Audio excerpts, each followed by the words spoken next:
メージ5月号買ったでー。ラリホーキャラクやでー。汎用のヤシャ姫が2の章まで小休止してるんですけども、なんとですね、ヤシャ姫の設定に関する情報がアニメージ5月号に載ってるっていうことでね、即刻 Amazon で電子書籍版購入いたしました。ということで、このアニメージ5月号、汎用のヤシャ姫、犬ヤシャファンは買った方がいいのか、どんなことが書かれていたのかっていう情報と、買わなくても2の章が楽しめるのでしょうか、もしかして読まないと2の章ついていけなくなるのでしょうかという不安な声もあったので、そこら辺どうなんかについて言える範囲でお話ししていきたいと思います。決してこの動画ステマではないです。案件でもないです。媚び売るんじゃなくて本音でいきますよ。最後に2の章制作状況についての情報もちょっと触れるので、どう思ったかコメントで教えてくださいね。それでは今回もレッツヤシャコー。今更ヤシャコーの名前の由来なんやけど、ヤシャコーって犬ヤシャのヤシャとヤシャ姫のヤシャどっちも含めた考察でヤシャコーって言ってたんやけど、これからもそんな感じでヤシャコーって言ってください。考察じゃなくてもヤシャコーって言いたいので、今回もヤシャコーってください。はい、レッツヤシャコー。まずアニメージュって何なんって思う方もいると思うので、さらっと説明します。アニメージュ、アニメの情報誌になります。主に最近のアニメや放送中のアニメの制作者さんや声優さんなどの貴重なインタビューの話が載ってたりと、アニメに関する情報盛りだくさんのアニメ好きさんに昔から愛されている本でございます。よく買う人には名樹って呼ばれてたりもするで。アニメ情報誌は他にもニュータイプとアニメディアとかもあるんやけど、今回紹介するのはアニメージュなのでお間違いなくよろしくでやで。アニメージュはいろんなアニメ情報も盛りだくさんなんやけど、さらに付録がついてたり、DVD やブルーレイの発売日や特集されたアニメのおそらく書き下ろしのイラストが掲載されてたりと、ファンには嬉しい雑誌でございます。この話の流れで、買うなら本なのか電子書籍版なのかっていうのを先にお伝えしておきます。はい、キャラコはさっきも言ったんやけど Amazon で電子書籍版にしました。 YouTube 始めてからいつの間にか Amazon 信者になってしまったキャラコやねんけど、なんで電子書籍にしたかっていうとですね、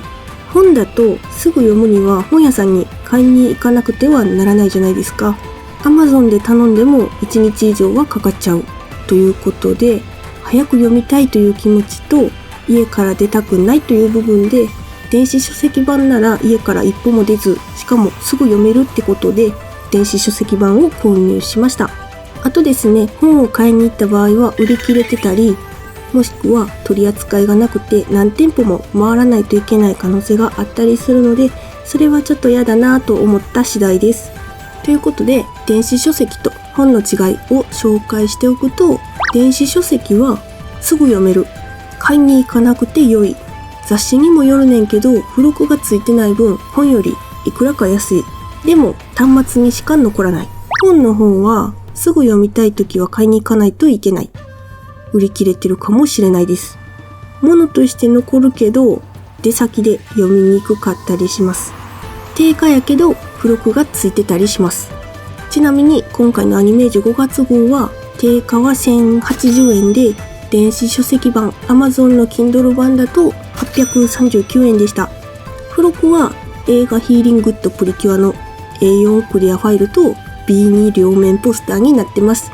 本でも電子書籍版でもどちらにもいいところと悪いところがあるので、ご自身の環境に合う方をお選びください。それでは今回のアニメージュ5月号には一体汎用のヤシャ姫についてどんなことが載っていたのかについてやねんけど、まず見開きのイラストがありました。とは刹那もろはの可愛いイラストで5月って感じのやつがあったのと、48ページ49ページにシリーズ構成の住沢克之さんによるヤシャ姫の Q&A がたくさん。載ってたんですね。住沢さんとは、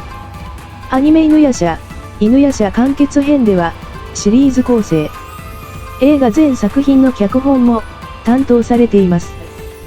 犬夜叉のことをすべて知っているお方やで。汎用の夜叉姫の特集はその見開きイラストと Q&A を合わせて全部で4ページなんやけど、キャラコは夜叉姫考察をしてるので買ってよかったなと感じています。 Q&A はどんなことが書かれてて、それは考察に重要なことなのか、物語の裏設定や2の章へのヒントがもしかして書かれているのかっていうのが気になりますよね。全部この場で紹介するとアウトかなって思うので、どんな質問があったのか、個人的に気になった質問を19問あった中から5つほどご紹介したいと思います。1つ目、モロハは自分の両親の名前を知っているの？という質問です。そういえば確かに本編でモロハが自分で犬夜叉やカゴメの名前を呼ぶことはなかったんですよね。この質問の答えとは違う答えを想像してたので、そっちかーってなりました。2つ目、せつながいつもバイオリンで弾いてる曲は萌えママから習ったの？っていう質問やねんけど、これはなかなかびっくりしたやばい情報でしたね。結構2の章で気になる部分になる可能性を秘めてて、2の章を見てあの曲が一体何なのかが明らかになるっぽいです。萌えママに習ったもんやと思っててんけど、実はみたいなってことで、3つ目、キリン丸は日本の妖怪と日本の妖怪なのかどうかについてバーンと書かれてて、マジ？そんなに生きてるってことは、お姉ちゃんの姉のゼロも年齢やばいよね。っていうかマジか、この情報マジか、そんなこと急に言われてもマジかしか言えんみたいなことが書かれてました。マジかってなります。はい、4つ目、殺生丸はなぜあんなに娘たちに冷たいの？という質問ですね。気になる。なんで冷たい？みたいな。殺生丸が言ってた5億の試し、それが一体何なのかについても書かれてたので、殺生丸様の行動が気になる方はぜひ読んでほしいんやけど、キャラコには5億の試しの感覚はまだ理解できんかなって思いました。5つ目、トアがリクのこと好きだって言ってたこともあって、トアとリクはお互いにどう思ってるのかという感じの質問もありました。その答えがね、なんと載ってました。恋愛感情なのかそうじゃないのか、はっきりと答え書かれてました。トアとリクの関係が気になる方はぜひ読んでみてくださいね。この5つが一番個人的に気になりました。はい、次に皆さんが一番気になってるであろう2の章の制作状況についても書かれててんけど、現段階では2の章の後半部分の脚本作業に入ってるそうです。1期では1話完結の妖怪退治が多かったけど、2の章は犬夜叉完結編のような各キャラの思いが絡み合って物語が進む構成になっている模様です。放送時期や放送時間については触れられてなくて、放送までお待ちくださいということでした。アニメ制作の順番とかには詳しくないので、2の章の後半部分の脚本作業に入ってるらしいんやけど、アニメ制作に携わったことがある方や詳しい方なんかはぜひコメントでどのくらいなんちゃうみたいなことを教えていただけると嬉しいです。今までの動画のコメントを見てると、来年放送なんじゃないかっていう声が一番多いです。また何か情報があれば動画にしたいと思います。それではアニメージュ5月号は買わないと夜叉姫2の章に影響が出るのかどうなんかっていうところなんやけど、結論、アニメージュ5月号は買わなくても美の書を楽しめるけど、たくさんの質問に面白い気になる話が盛りだくさんやったんで、汎用の夜叉姫のことが大好きなら買って損はしないです。キャラコ商品レビューポイント。夜叉姫ファンへのおすすめ度100点中。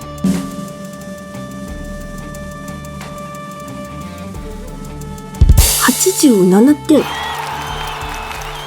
この雑誌の URL を概要欄に載せておくので、気になった方はチェックしてみてください。ということで、アニメージュ5月号、買うか買わないか、夜叉姫ファンの方で悩んでる方へ、どんなことが書かれてたのかをお伝えできる範囲で紹介してみました。これからもこのチャンネルでは、汎用の夜叉姫、犬夜叉に関する情報や雑学、紹介、考察などなどいろんなことを取り扱っていきたいと思っていますので、今すぐチャンネル登録してぜひ一緒にこれからも夜叉講していきましょう。それでは次回の夜叉講でお会いしましょう。バイビー。